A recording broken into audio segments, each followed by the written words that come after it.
Hi, so in this video I want to try installing Debian in VirtualBox to prepare for my installation of that same operating system, Debian, on my new laptop that I made my previous two videos about. It's Tuxedo Stellaris 16-inch Generation 5.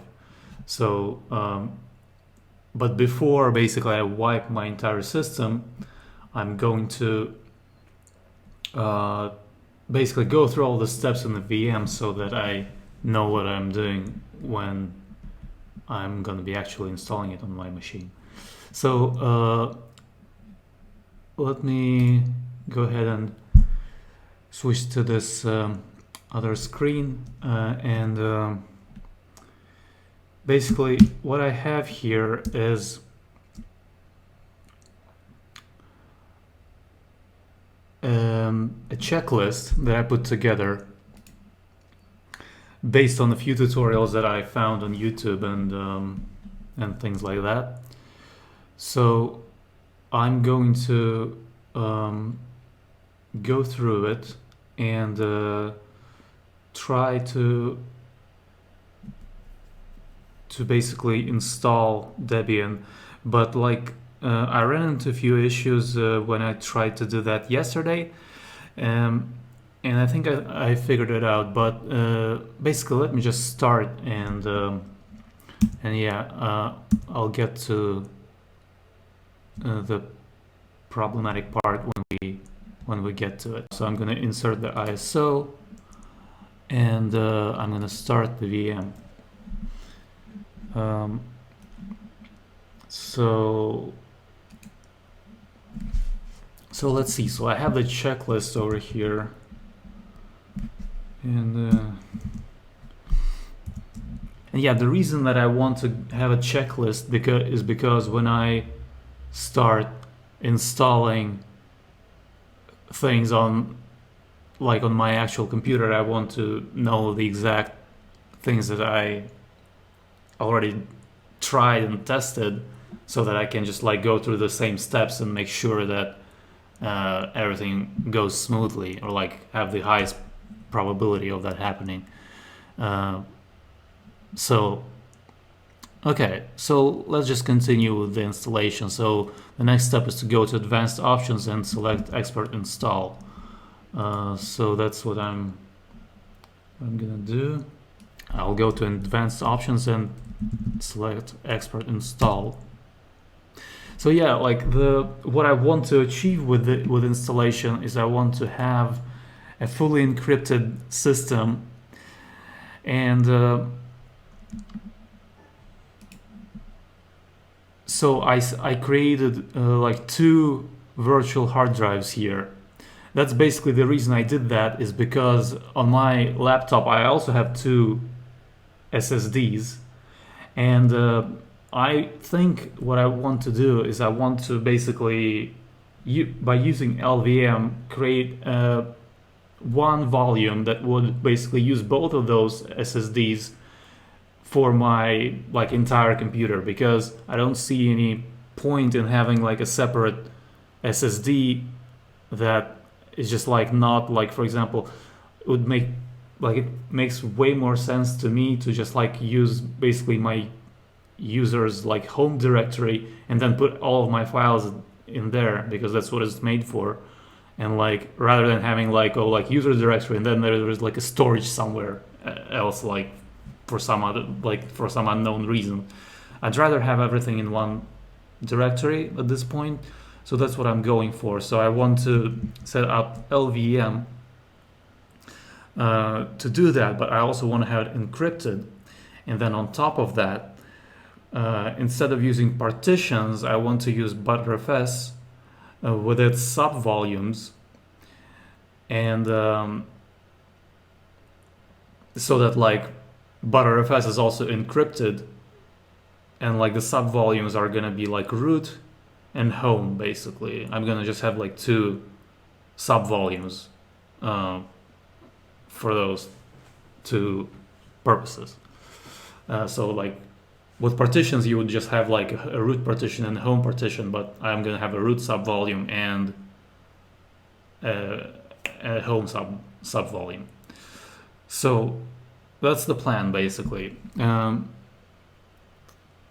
So I ran into some issues yesterday, but now I think I know how to proceed. So let me go ahead and try and do that, or like actually see if it works, because this is literally the first time I'm trying it. But yeah, let's see what happens. So here's my Debian installer main menu checklist, and so I'll just be going through these steps. I have it like choose language. I'm gonna use English, United States. Leave it United States here, and I'll click continue. Okay, so now this step just says skip access software for a blind person using a braille display. Then the next item on the menu is configure the keyboard, choose American English. Man, the VM keeps capturing my keyboard. Let me find where I can disable that. Maybe in keyboard settings. Yeah, don't want the auto capture now.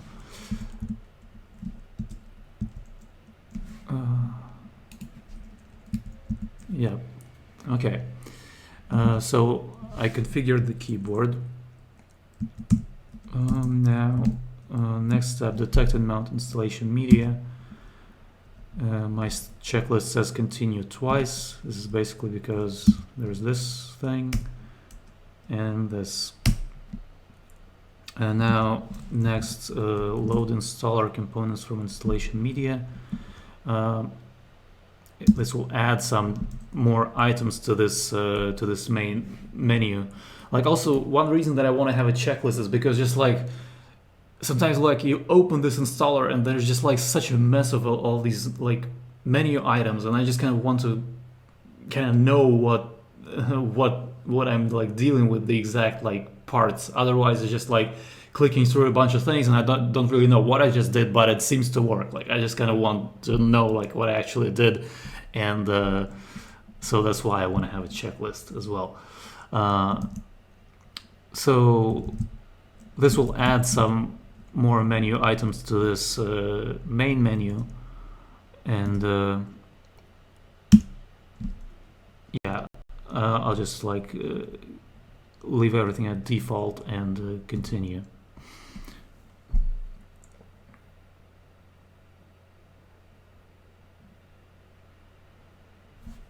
So next, detect network hardware, runs automatically, no action required.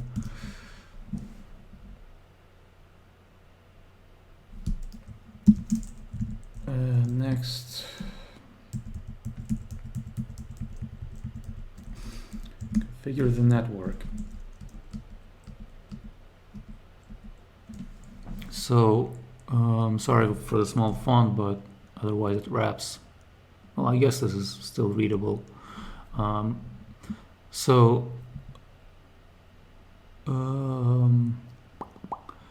Right, so configure the network. Auto configure yes, waiting time 3 seconds, leave it default, continue.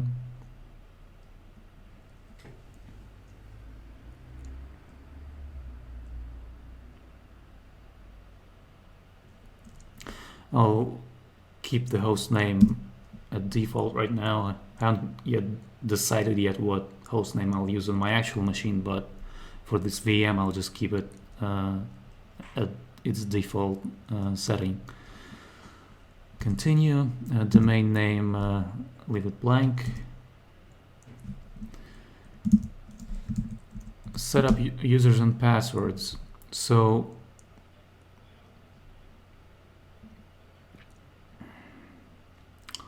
Right, so in here I'm gonna not allow login as root because that will add my user to the sudoers list automatically. And then from what I understand, you can like enable a root account at a later point. I mean, makes sense. I haven't done that, like, and I haven't really thoroughly checked that, but I'm just gonna go with what I heard someone mention in the tutorial. And yeah, basically this allows you to just kind of avoid the subsequent steps of adding your user to sudoers list so that you can use sudo to run root commands, because otherwise, like, I guess the assumption is that like you would use the root account to do that, but I mean, I usually use sudo, so that's what I'll go with. So allow login as root, no. Full name for the new user, Alex.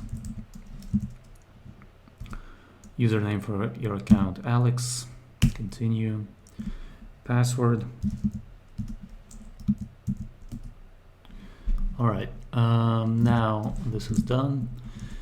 Configure the clock. Set the clock using NTP, yes, and NTP server to use the default one. And I'll use coordinated universal time.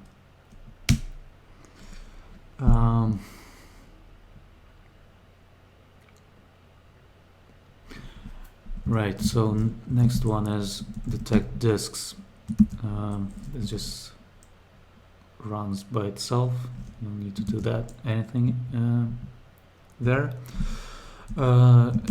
Okay, so this is the complicated part, partitioning. This is just some notes that I took yesterday. I'm actually gonna delete this because that's not relevant anymore.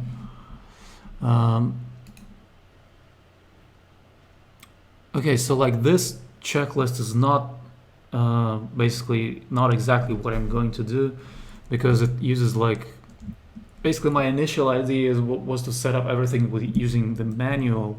So like if I go to partition disks section, you get these 4 options, and I used manual, and like I couldn't get things working, but I've found another tutorial where someone showed how to basically do the same by using this guided use entire disk and set up encrypted LVM. Basically, it'll still allow you to modify the results at the end, but then it sets something up in the correct way, which I couldn't figure out how to do manually. So I'm just gonna go with this guided option right now. So basically this checklist, I'll have to rewrite it. So guided, use entire disk and set up encrypted LVM. So I have 2 hard drives. Basically, I'm gonna just only, well, I am gonna partition both, but I'll mainly deal with SDA. Let me just go through the steps. It'll make more sense once we get to a later step. So SDA. Right, so I'm not gonna use separate home partition because I'll use a btrfs subvolume for that. So all files in one partition. Write changes to disks, yes. Okay, it's doing stuff. Let's let it do stuff. Oh, actually, I don't need to wait for this because this is overriding the contents of the disk with random data. So basically, like, this improves the quality of encryption, but since this is a VM, I'm not gonna bother with that. I'll just cancel this. Okay, encryption passphrase.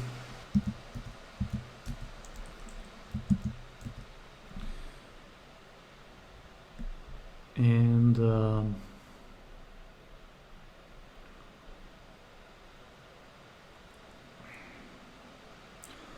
I'm gonna rename this volume group to VG_main. Continue. So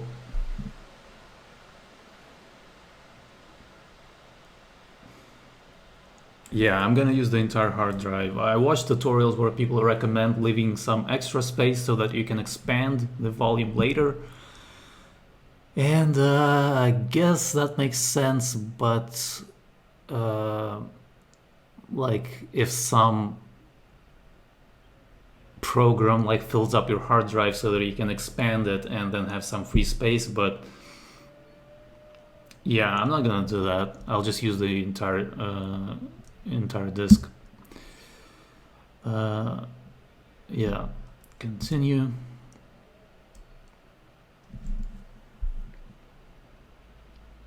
Right, so this is basically the screen that you would get if you started the manual partitioning.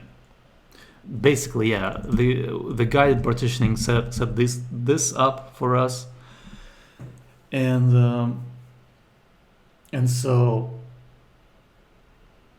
we can now change things here. So let me see.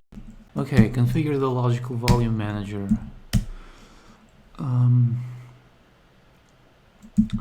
Delete logical volume. I'll just delete both of them.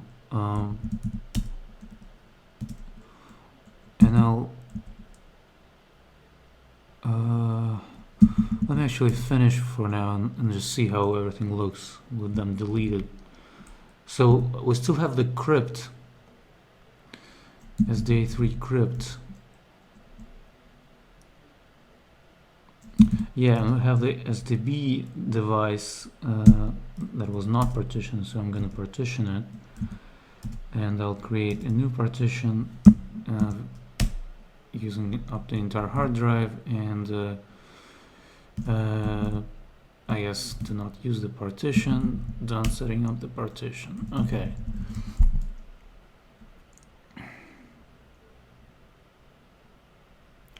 Okay, let me just see this first. Continue. Configure the logical volume manager. Yes. Create. So right now we only have our volume group that only uses SDA3 crypt. Well, okay. So it uses SDA3 crypt. So I need to encrypt both the SDA3 and SDB1, I think. It kind of makes sense because those are physical volumes. And yeah. Okay, continue. Let me see. Finish. Yeah, let's go with this hypothesis. So I'm gonna configure encrypted volumes, create encrypted volumes. This one, SDB1. Continue. Like encryption method. Use as physical volume for encryption.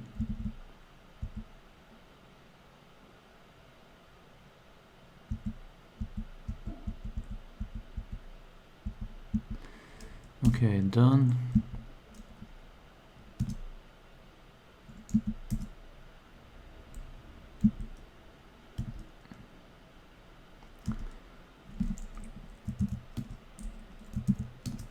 So there's gonna be like 2 encrypted partitions. Does it mean that like it'll ask me twice for my password or something? I mean, if that's the case, I guess it's not a big deal. As long as everything is working. So let me see if I can now create new logical volumes. Let let me extend the volume group, or yeah, with SDB1 crypt. Continue. Write the changes. So okay, so now we have two crypts, right? Makes sense. And now we can create a logical volume in the VG main volume group and call it LV underscore root. Continue.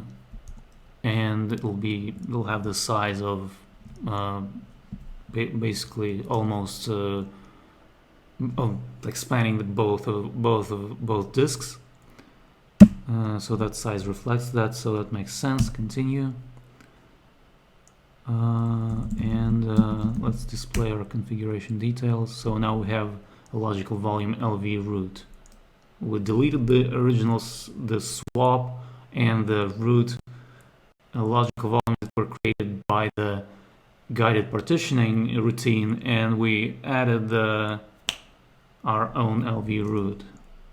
Continue. So we'll finish here, and let's see. So now we have this. We have LV root here. So now we can set it up to use as btrfs mount point root, and mount option defaults, label none, done setting up the partition. Okay, so like this at least logically makes sense to me right now. I'm not sure if this is gonna work or not, but we're about to find out. So let's finish partitioning and write changes to disk. Let me just like look through it to see if everything makes sense. I think so. Like two encrypted volumes. Here are the partitions that correspond to them, and here is the logical volume, the LVM logical volume. btrfs, we have our ESP partition, our boot partition. Okay, everything looks fine. Finish partitioning and write changes to disk. No. Yes. Okay. Now, let's go to console. So I'm pressing host F2, or wait a second. Yeah, right. Host F2. Come on. Okay, I don't know what I pressed before, but basically, if you are on an actual machine, that will be Control Alt F2 in the VirtualBox VM. It's host key plus F2, and your host key, like the default host key, is set to right control. You can see it over here in the bottom right corner. So that will show whatever the host key is that is set for your system. So please press enter to activate this console. Let's do that, and let's do dfh. So we have our mounted partitions and the logical volume. And so we are gonna U-mount them. Let me just check with my, Control L. I'll just, so we have our stuff. So now we're gonna U-mount all of those. U-mount /target /boot /EFI, and also target boot and target. Okay.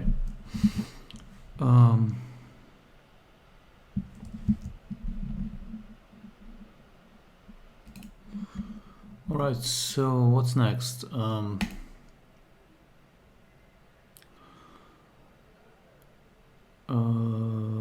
Right, so cd to, or mount the root one to /mnt. So mount, is that right? Let me see. Yeah, okay. We have unmounted these ones, and now we'll mount. So our root device was dev mapper vgmain lv root, dev mapper vgmain lv root to mnt. Okay, cd mnt ls. So now we're gonna rename that rootfs to just the @ symbol. So like, I watched this tutorial yesterday where they were saying how like they tried. So the reason you want to rename @rootfs to just @ is because if you want to use Timeshift, that will allow you to basically use Timeshift for your snapshots. But like someone said in the tutorial that apparently they tried and like couldn't get Timeshift working with encrypted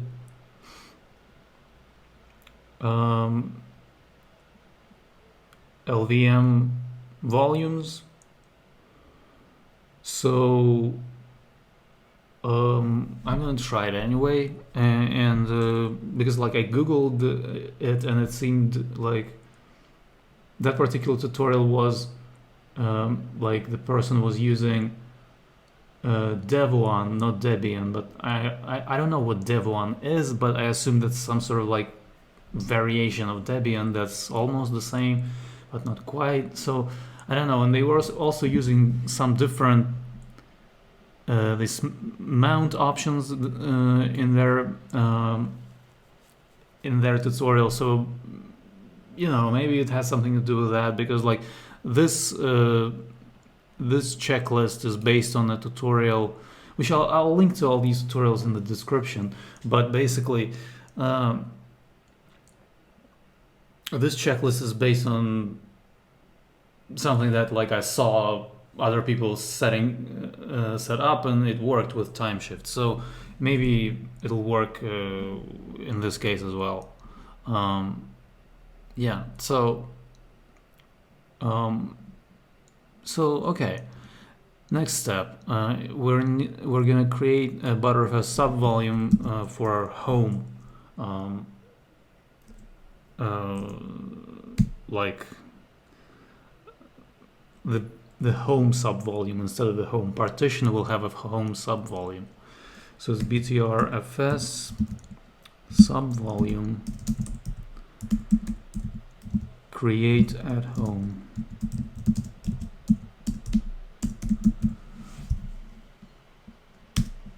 Create subvolume. Okay, so now we have two of them.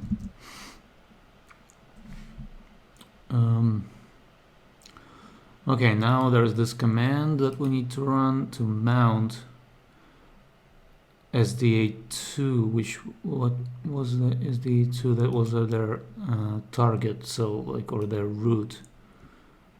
So that's our logical volume root, LV root, vgmain LV root. So I'll need to mount that to target.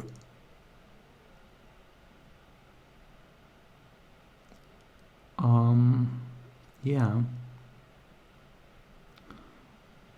And yeah, like specifically we'll be actually mounting the btrfs subvolume to target instead of what was mounted for us by the installer. That we are gonna change that such that the subvolume is mounted in the same place, so everything gets installed on that subvolume. And then we're also gonna edit the fs tab file, so that each time the computer boots, it also mounts those subvolumes in that exact same fashion. So these are the steps here. So right, the command is, man, how can I like, okay, so it is mount -o rw, comma,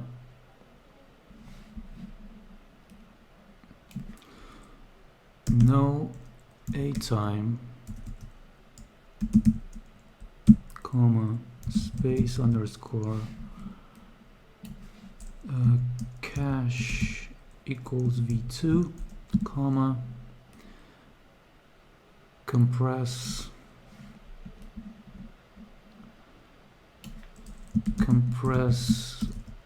equals zstd,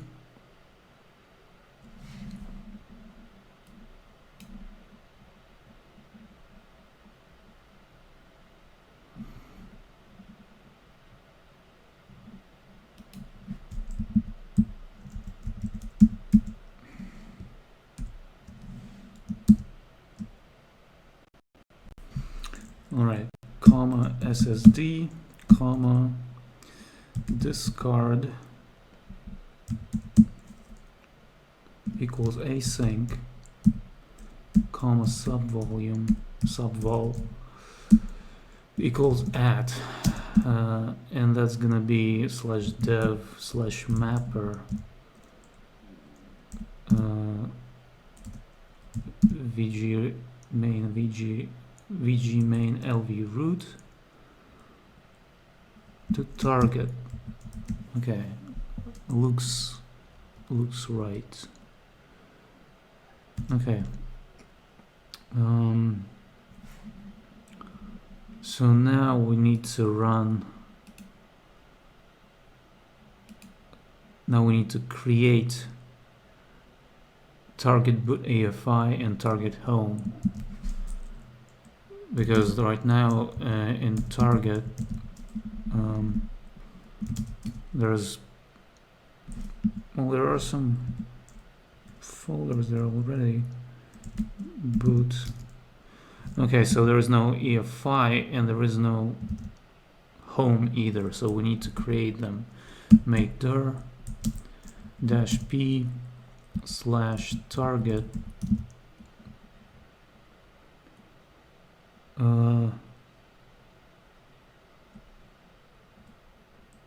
/boot/EFI and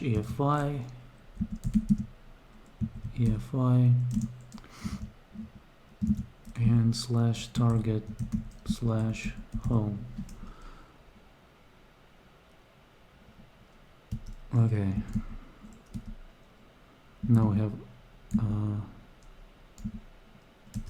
we have EFI and home directories there. Good. Next thing. Now we need to mount our home subvolume.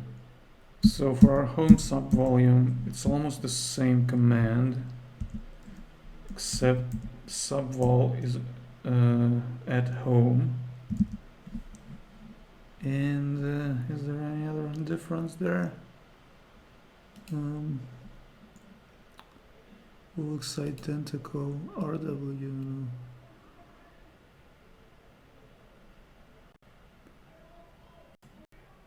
SDA2 target home. Yeah, and the target is different, of course.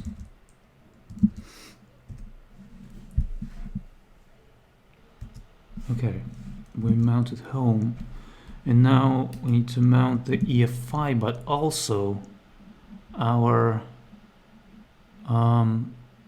boot device. So we had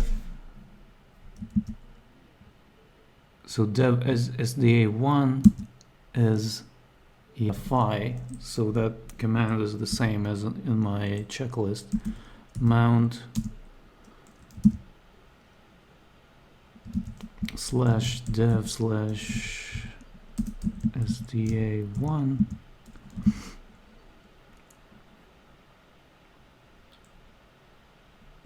target boot EFI.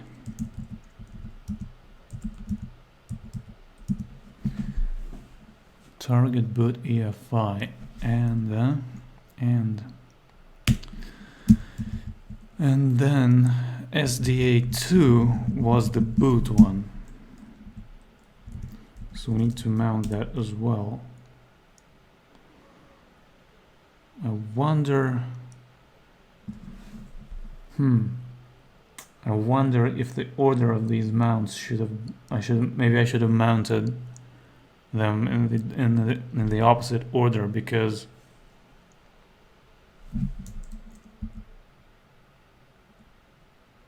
I'm not sure how this mount command works, or how mounts work. Okay, let's just try mounting SDA2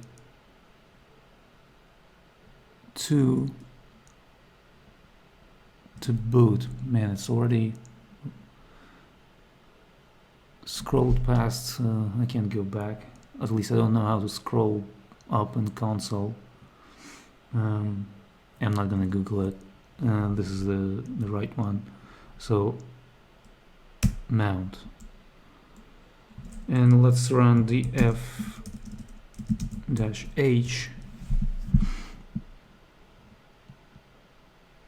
Okay, so now we need to edit our fstab file, and for that we'll use nano target etc fstab.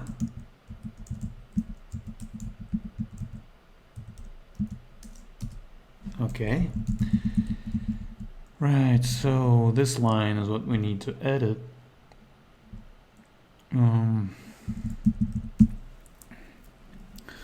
So basically we'll need to put all the same options that we use for mounts on the command line in here as well. So just this a little bit. Okay, so let's go. RW, comma, no a time, comma, space underscore cache equals v2, comma, compress equals zstd, comma, ssd, comma, discard equals async, and subvol is just the @ symbol. So let me check that. Okay, that looks good to me. So now we're gonna, so we need to cut. For that I'll press Ctrl K, we'll cut the line, and then Ctrl U to paste it back, and then one more time for the home subvolume. So that will be so that's now this line.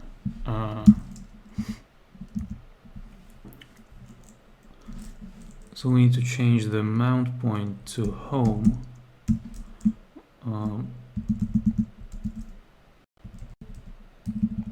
The options are the same except for the last one, the subvol one, where we say at home.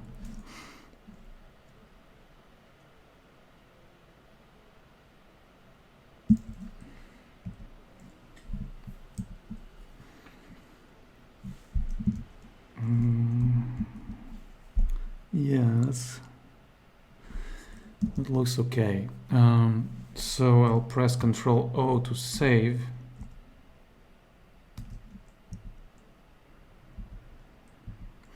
And Ctrl X to exit. And then Ctrl Alt F1 to return to the installer. In my VM, it's gonna be host F1.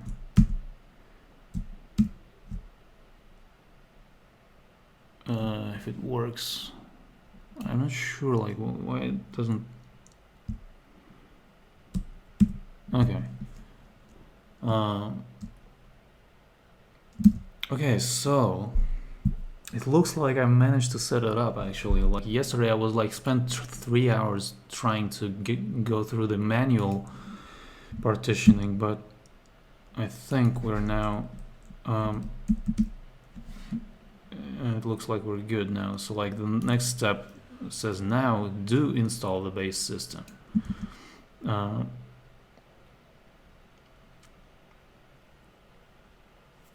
Okay, so yep. Okay.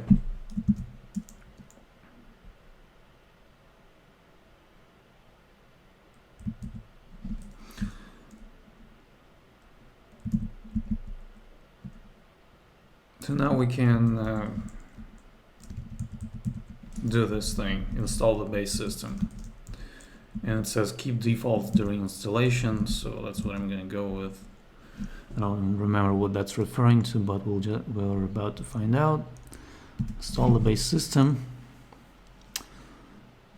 And it's running.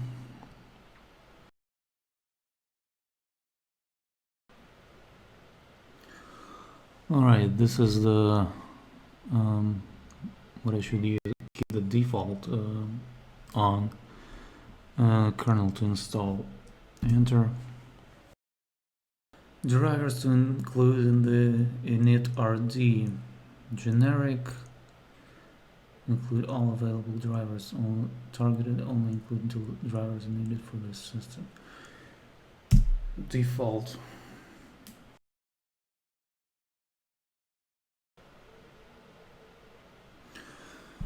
Okay, the installation of the base system is done.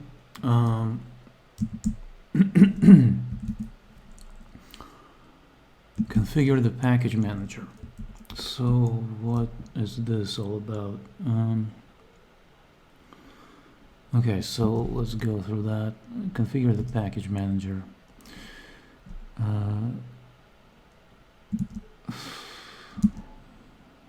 This is not in my checklist. That's interesting. Scan extra installation media. No. A network mirror. Yeah, okay, use a network mirror.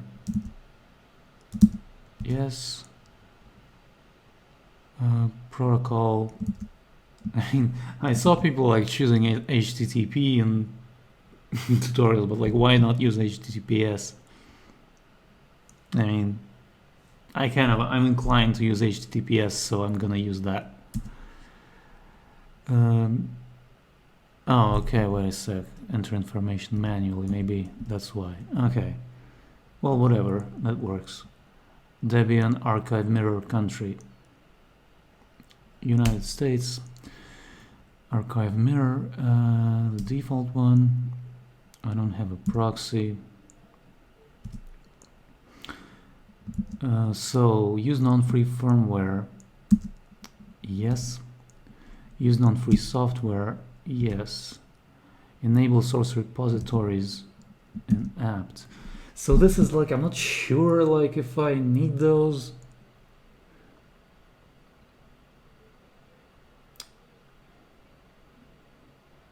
Like source repositories. Maybe I'll say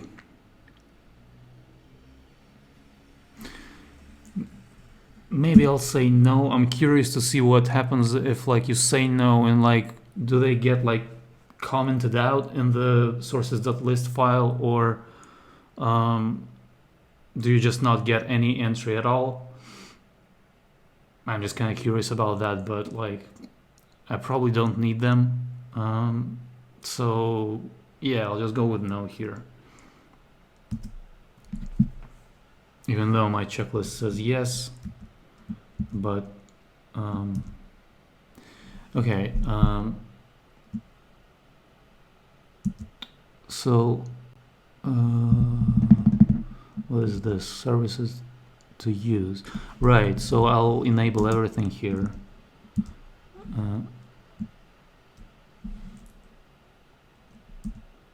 Because it can be useful to have backports and everything else makes sense. I'm probably going to use Debian stable. I consider it like then basically installing stable and then changing it to testing.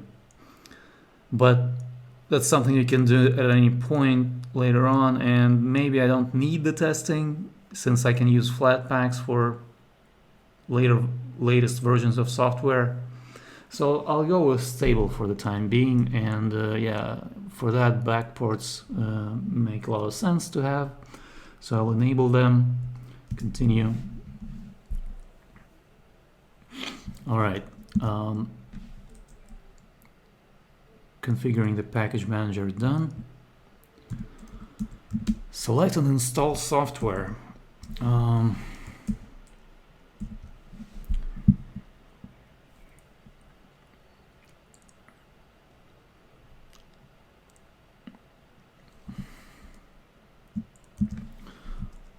Let's see.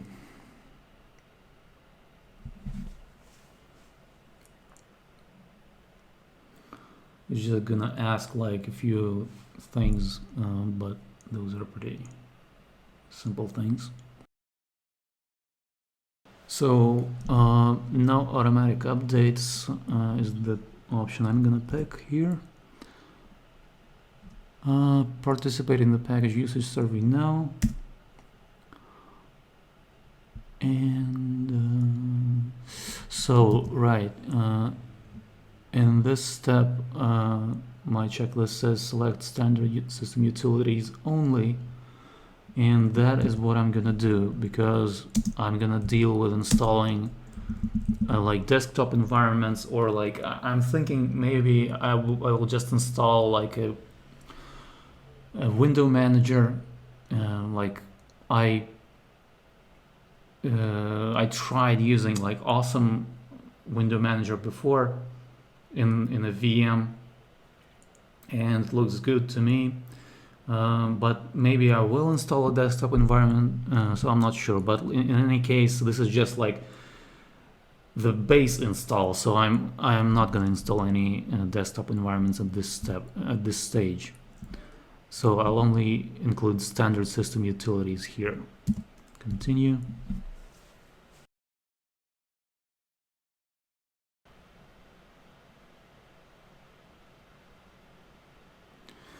All right, that step is complete.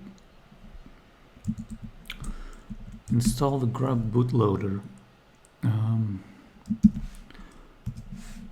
So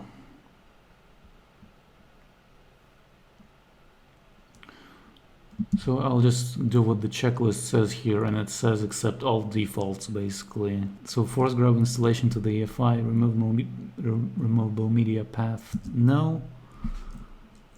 Update NVRAM variables to automatically boot into Debian, yes, which is the default. And run OS prober automatically to detect and boot other OSs. Okay, so the checklist says no, which is the default, and that's what I see here as well.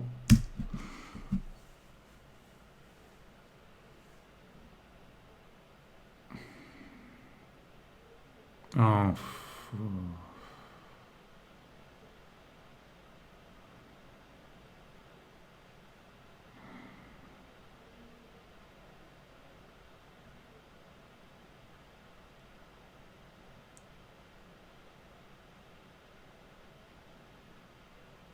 Well, this didn't work.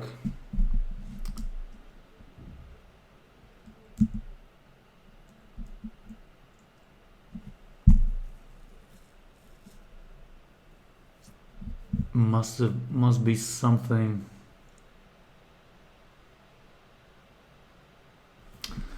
Okay, continue. Installation step failed. Well, this sucks, but let me just kind of, since it's already messed up, I can try going into console again.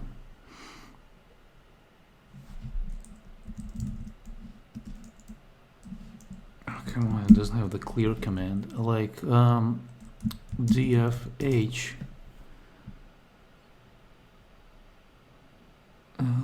So let me see what that boot EFI thing is doing, because maybe that has something to do with that, like lsa/target/boot/EFI. Well, it's empty. So if I just umount slash, let me find that umount, or well, I can't apparently. Okay, umount /target/boot/EFI.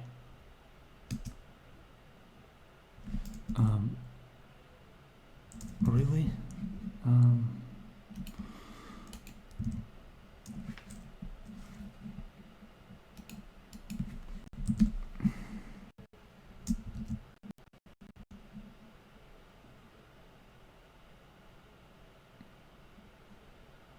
Well, that's weird, because it shows /target/boot/EFI in the dfh output.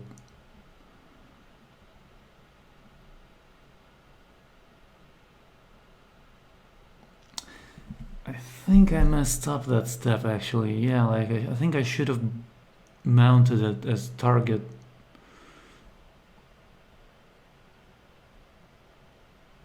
Like I should have mounted the boot first, probably.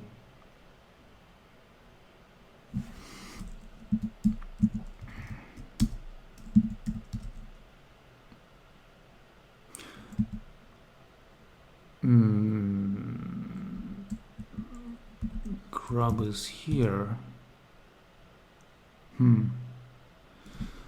That's weird, like why it would be like this?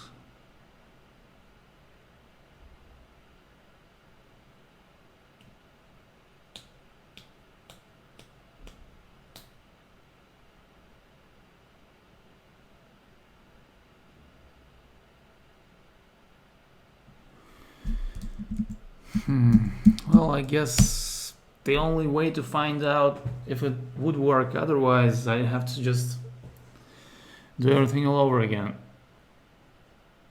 Oh, God. So tired of this.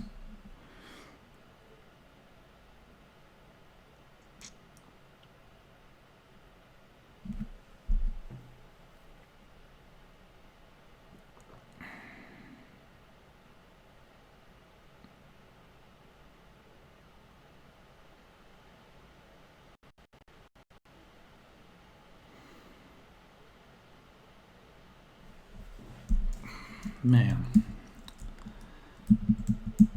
Like, why wouldn't it unmount? Like, if it's mounted there, it says it's mounted there.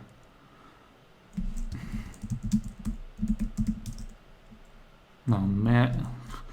The man command is also not here. Well, makes sense. This is just for the installer. Okay.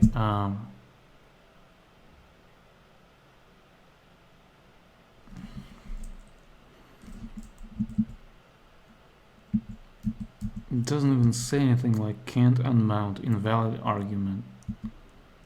What if I do it on boot? Oh, it unmounted boot. That's crazy, like.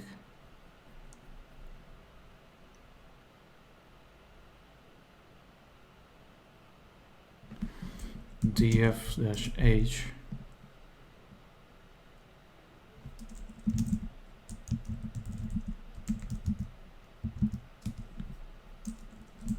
So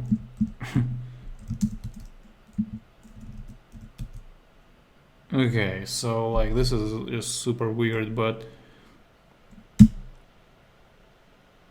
I guess I just don't really fully understand how these mounts work. But so what I'm gonna do is I'm gonna delete this EFI, or well, I don't really need to delete it. Actually, let me not do that. Let me what if I umount target boot EFI now? And now it unmounted. Okay, so like that kind of tells me, and I'm only inferring this from what I'm seeing, that like that boot mount basically overwrote to like for the time that that mount is mount is mounted, it overwrote this EFI directory where we like which I mounted first, but I should have like done it later after mounting boot. So I should have mounted EFI into boot, but I didn't do that. So that now that I unmounted boot, the kind of the actual mount point got revealed, and now I could unmount it. So okay, let me try then go mount. What was it again?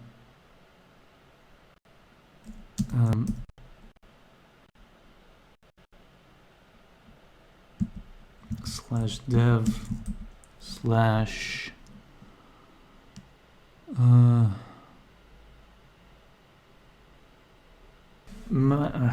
what was it, like dev. So SDA1 is the EFI partition, SDA2 is the boot partition. So I need to mount dev SDA2 to target boot. And hold on a second, let me just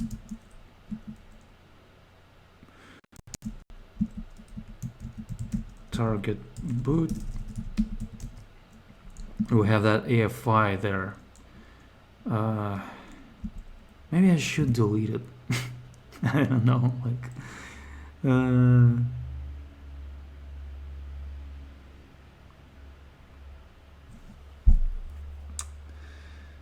well, let me go ahead and delete it. That since this is a VM, I can afford messing it up. And I'm curious, so like when I mount the device that I just like this dev SDA2, when I mount it, I should be able to see the EFI folder in that once the device is mounted. So rnder target boot EFI, not there anymore. Okay, so now I can mount dev SDA2 to target boot. Did that, and now if I ls target boot, there's the EFI folder that that's the actual should be the actual mount point of EFI partition, like this, SDA1 to target boot EFI. There. It doesn't have anything in it, but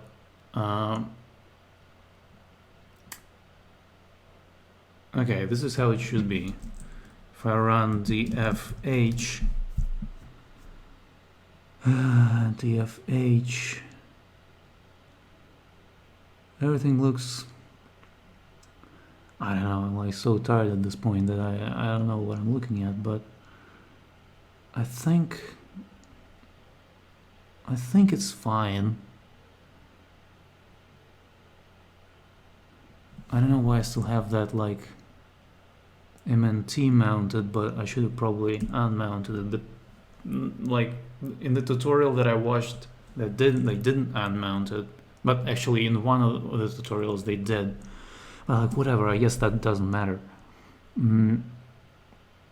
This is only like temporary, basically, for installation. Target home. I mean, it looks fine to me. Okay, let's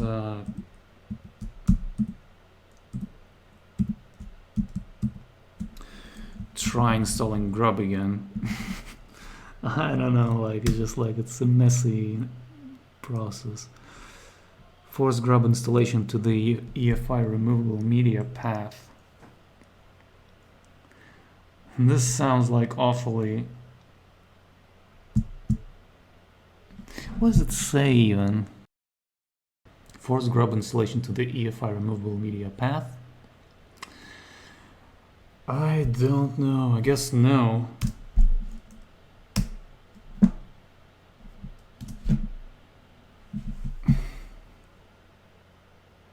Yeah, it ran this time. Okay. Cool.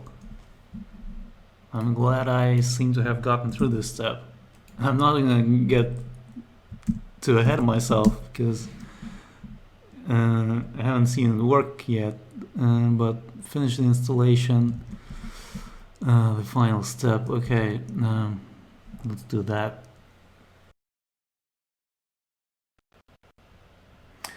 Okay, so is the system clock set to UTC? Yes.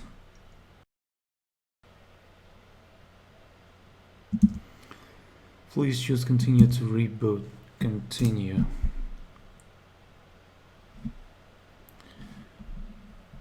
And here we go. Actually, I'm gonna power off at this point because I want to take a snapshot of the untouched, never booted installation. So installed. Take. Okay. Okay, so let's now start the virtual machine again.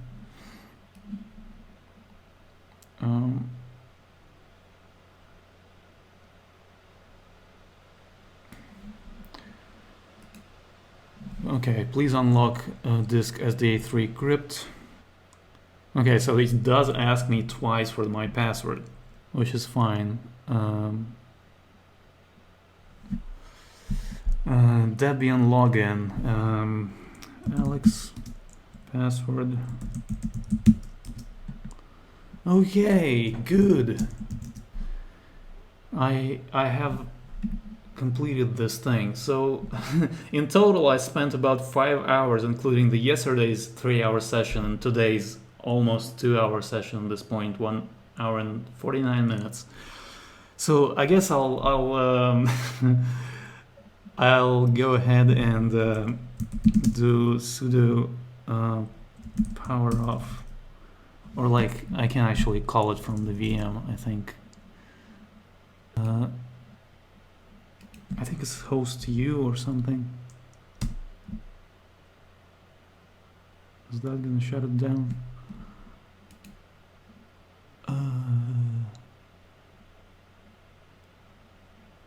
Oh, ACPI, it's host H. Okay, let's do that. So, okay, let's just call this snapshot first boot. And there we go. Okay, so I'm gonna finish this video here. Thanks for watching. I hope you found this useful, and I hope you enjoyed it in whatever form I release it. I'll probably edit this because like a 5-hour video seems excessive, but I don't know what I'm gonna do. But like in any case, thanks for watching, and I'll see you in the next one.